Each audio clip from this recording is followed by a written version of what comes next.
কে আপনি? কারে স্যার, কার কাছে আসছেন? কথা বলতেছেন না, আপনার সব দুইটা কেমন যেন চেনা চেনা লাগতেছে। আপনি কে? আমার মেয়ে, আমার কলেজের টুকরো, আমার ঘরের লক্ষ্মী। সারপ্রাইজ! আই তোমরা কে কোথায় আছো? দেখো কে চলে আসছে। এই দেখ কে আসছে। কেমন আছিস ভাই? আমরা সবাই ভালো আছি। এটা তো আরে এরা তো সে আগের মতোই দুষ্ট হয়ে গেছে। আরে মা, তোর স্নেহ পায়া এরা নিজেদেরকে পাল্টাইতে পারে নাই। তুই ওদের আচরণে কিছু মনে করিস না। কি মনে করবো? তোমাদের জন্যই তো সব কষ্ট করি আমি, তাই না? ওদের সুখ দেখলে তো আমারই ভালো লাগে। তুই মনে খালি খাটোস, নিজের দিকে ফিরে তাকাস। তো শুকাই গেছিস কা? মানুষের জন্য অনেক খাটছস, অনেক চিন্তা করছস। এবার নিজের দিকে ফিরে যা, নিজের কথা ভাব। আসতে না আসতে এসব কেন বলতেছো না? এই দুনিয়াটা অনেক স্বার্থপর, তোর নিজের কথা আর কেউই ভাবো না। অনেক কথা অনেকজন আছে না, সারা রাত্র মা মেয়ে দুজনে মিলে গল্প করতে। সবার জন্য উপহার নিয়ে আসছি, চিন্তার কোনো কারণ নেই। এত বছর পর আসছি, খালি হাতে আসছে নাকি? এক এক করে সবাইকে দিয়ে দিব। আপু আমাদের কিছু দরকার নেই, আপনি আসছেন তাতেই আমরা খুশি। আমাগো বোন আমাগো মাঝে ফিরাইছে, এর চাইতে খুশির খবর আর কি হইতে পারে? তোমার কোনো কিছু দেওয়া লাগবে না, তুমি যে আমার বোনের কাছে আইছো এতে আমরা অনেক খুশি। ঠিক আছে, এত কথা বলতে হবে না। সবার জন্য উপহার যে যা আনছি আমি সময় মতো এক এক করে সবাইকে পৌঁছাই দিব। হ্যাঁ, আরে যার যার জন্য যা কিছু আনছো সেগুলি দিয়ে তাড়াতাড়ি ফ্রি হও মা। আমি খালি আমার মেয়ের সাথে কয়টা কথা বলতে চাই, এত বছরের জমানো কথা।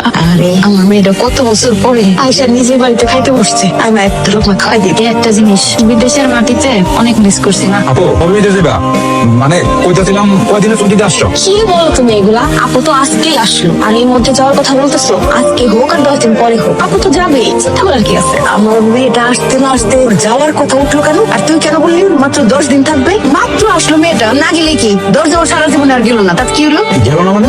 মা ঠিক কথা বলছে, আমি এবার একবারের জন্য চলে আসছি, আর যাবো না। বিদেশের মাটিতে আর মনটা টেকে না, মন সারাক্ষণই বাড়িতেই করে থাকে। ওখানে তো আপনজন বলতে কেউ নাই, রোগ ব্যাধি যাই হোক না কেন একারই সার্ভাইভ করা লাগে। চিন্তা করছি এবার দেশে আসছি, বিয়ে শাদী করবো, সংসার করবো, সারা জীবন দেশের মাটিতেই থেকে যাবো। একদম ঠিক কথা চিন্তা করছিস মা, আর যাওয়ার দরকার নেই। মা আমরাও চাই আপু থাকো, কিন্তু আপু যদি গ্রামে থাকে তাহলে একটা না একটা কিছু করতে হবে। কিন্তু আপু কি করবে বলেন? আপু কি বা করতে পারে? আল্লাহ আমরা যা দিছে এত কিছু থাকতে আমার আবার নতুন করে কি করতে হবে? যা সেই দিয়ে তো সুন্দরভাবে চলতে পারবো। আমার মেয়ে এতটা বছর বিদেশ করে আসছে, মাথার ঘাম পায়ে ফেলা পরিশ্রম করছে, নিজের জানের কষ্ট দিয়ে সবার জন্য ইনকাম করে পাঠাইছে। আমার মেয়ের এই দেশে এসে পরিশ্রম করতে হবে কেন? আমার মেয়ের একলাই টাকা? আমার মেয়ে কি এতদিন তোমাদেরকে খাওয়াই নাই, পড়াই নাই? আম্মা আপনার কথা রাগ করেন না, আপা বাড়িতে থেকে কি করবে সেটাকে জিজ্ঞেস করেন। সে বাড়িতে এসে কি করবে? তুমি বাড়িতে বসে কি করো সেটা কি তুমি জানো? তুমি যা করো সেটাই করবে। তুমি যেমন সংসার করতেছো, পায়ের উপরে পা তুলে খাইতেছো, সেটাই করবে।